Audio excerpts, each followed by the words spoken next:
So that song we just heard was one of the very first Peter Mayer songs that I came to love. That deep theological question at the heart of it was perhaps the first thing that drew me in. Is this a place of many souls or just one very large one? But when I learned the story of the song, I liked it even more. Molly O'Malley's was inspired by Peter Mayer's experience of traveling in Ireland and coming across these pubs where musicians came together to play.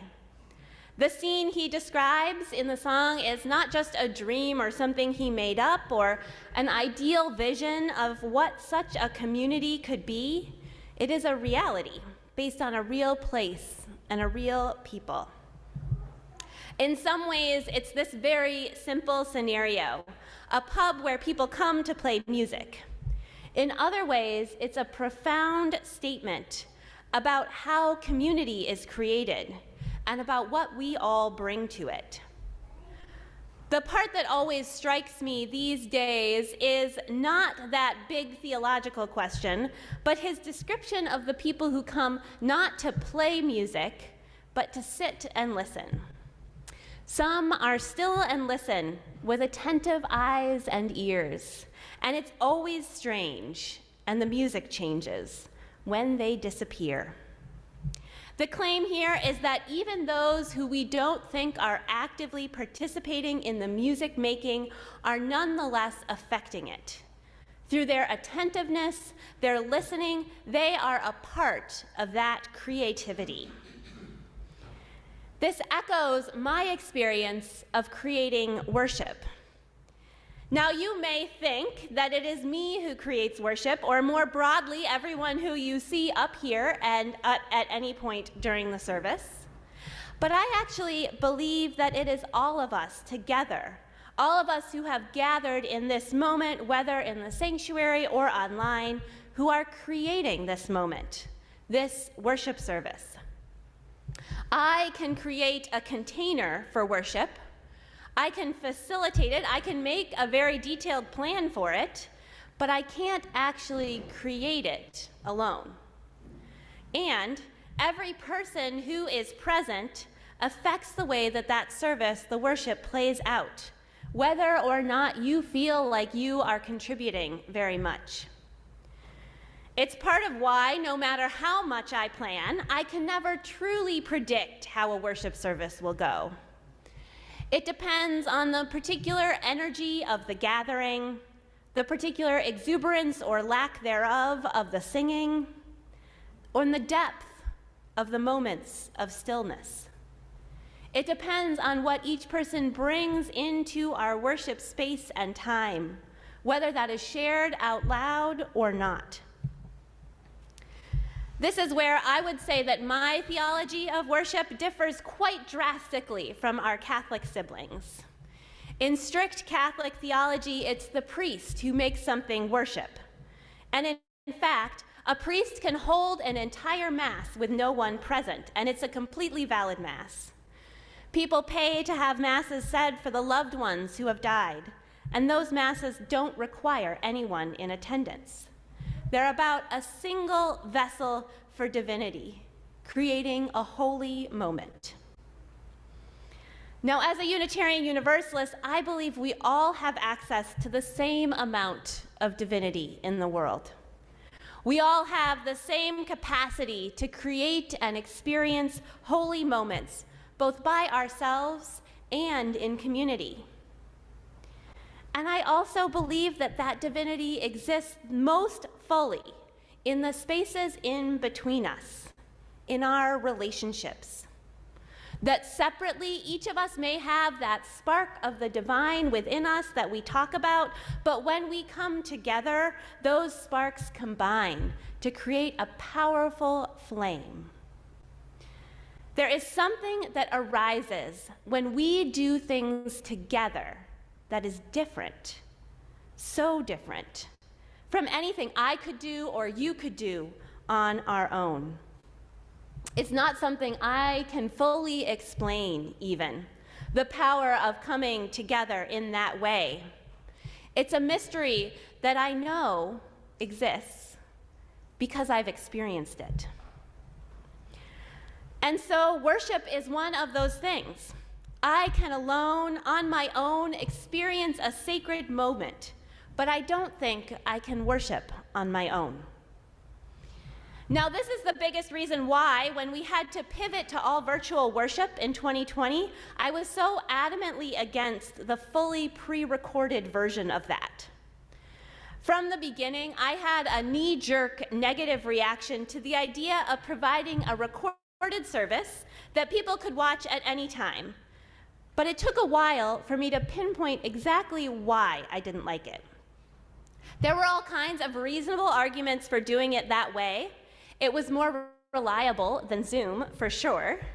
Does anyone remember that Sunday morning when all of Zoom went down around the world? Those pre-recorded services were also more polished and professional looking in many ways. You could do multiple takes of everything after all. And there was the outreach component of it as well.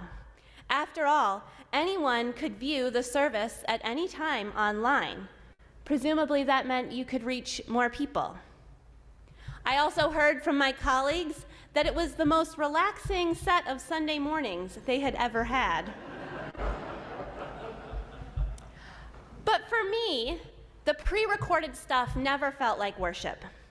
It took out all the spontaneity, all the ways that one part of the service could interact with what happened in another part. All of the energy of those divine sparks coming together to create something more powerful than any of us could alone. My theology of worship is all about gathering together at the same time, creating together, and maybe holding my breath sometimes to see if it's actually going to work out.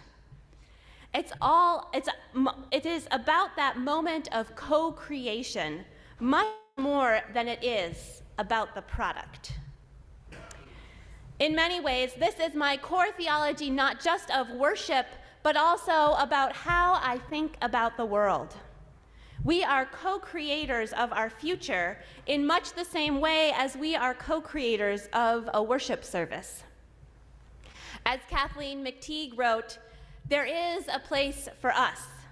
The world's possibilities shift and change each time we put ourselves into building something large and strong and beautiful. And this is why, even though I don't personally believe in a God that created the world, I love Mark Gellman's version of the creation story that Caro shared with us. That idea that we are partners, all of us, in the ongoing creation of the world is a powerful one, offering the hope that we can, in fact, impact the future, that our actions, however small, make a difference, and even more so when we all come together. What we can create together is so much more than what any of us can create on our own. The divine creativity of many sparks coming together is often more powerful than anything we could even imagine on our own. Here in this church, 4 months ago at a rather lengthy meeting, your board of trustees decided we were going to go for this stretch goal for our capital campaign of $2.2 million, an amount that I know many of us in that room could not quite fathom. They decided that if we didn't at least try for that big, ambitious goal, there was no way that we could reach it. 3 months ago, your capital campaign team met for the first time. A dream team, I'm going to tell you, of more than 15 amazing leaders, and they began to imagine together how we might move towards that goal, how we might get there practically. 10 weeks ago, you voted to go for it, to launch a campaign that I know for a fact many of you didn't think we were going to succeed at, right? And 4 weeks ago, when we launched that campaign with over $1 million already raised, There was a literal gasp in this room when you heard that number. And now today, we got to announce that we made that goal. Not only did we make that goal, we exceeded that goal with commitments all still coming in. 115 of you have made commitments that total over $2.25 million. And with only 90,000 left to get to our pledge goal, that's happening too, remember, we are in striking distance of that as well. Now this is truly amazing. You are truly amazing. And it only happened because of that powerful coming together. Through countless hours of volunteer time from our team and visiting stewards, through more than 60 visits and many more casual conversations, through more hours of your own thoughtful discernment about what you could give, we did it. We created what none of us could create alone, a tapestry of gifts to invest in our vision for the future of this church, our vision of opening minds, opening hearts, and opening our doors for another 200 years. So is this a place of many souls, or just one very large one? That question is still up for debate. I'll save it for another sermon. But I know for sure that what we create together is more powerful, more beautiful, more holy than anything we could ever create alone. May we remember with hope and courage that we are all co-creators of our future, weavers of our lives' design. May it be so.